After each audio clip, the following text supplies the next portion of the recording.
Hey YouTube, Fileman here. Welcome to the show.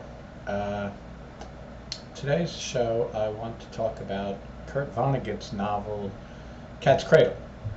Now I don't have the book here with me and I don't really remember it, but I did read it and I did finish it.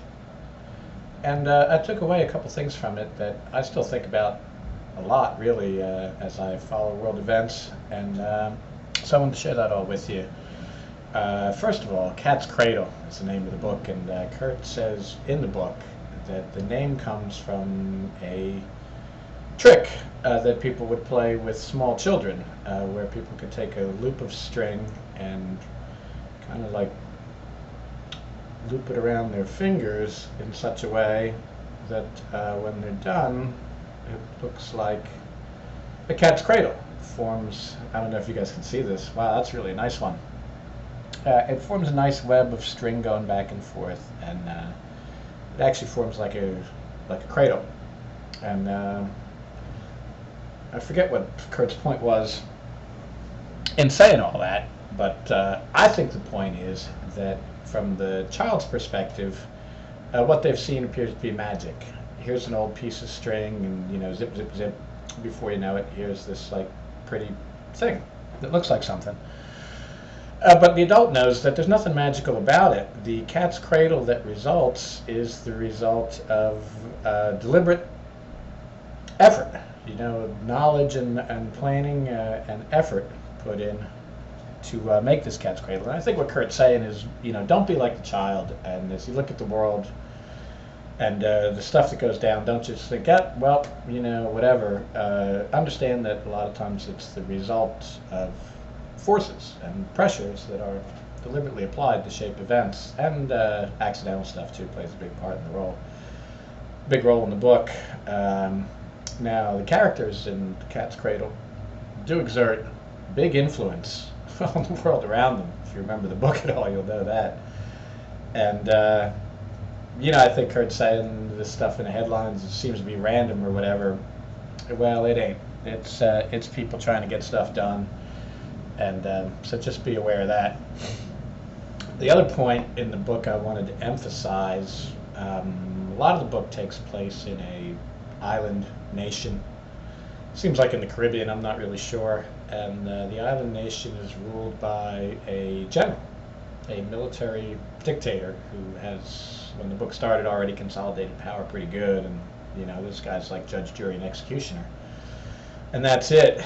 But thanks to the Budinsky do-gooderism of some people, probably from the U.S., now the general has to win an election.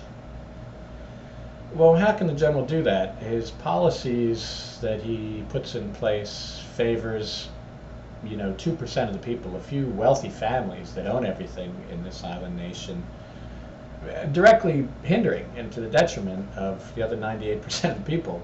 So how can this guy win an election when he's just wreaked havoc on most of the people in his country? Well, he comes across a good idea. The general realizes that to win the election, he's got to scare the hell out of everyone. He's got to make everyone believe, or enough people believe, that they need the military to be in charge of their little island country, even though I don't remember, but I don't imagine they ever had to fight a war or anything like that at all. But he's got to scare everybody and convince them all that they need a military, government. And, well, how can you do that? They don't really have foreign enemies, and, or any of that. But what they do have is a nutty guy that lives in the woods named Bokonin. And Bokonin is like a preacher, basically. And he's got some radical ideas, but he's a very peaceful guy. Wouldn't hurt anybody. But the general and his people twist that all around, and they make out like Bokonin is a threat to the physical safety of the people of their country.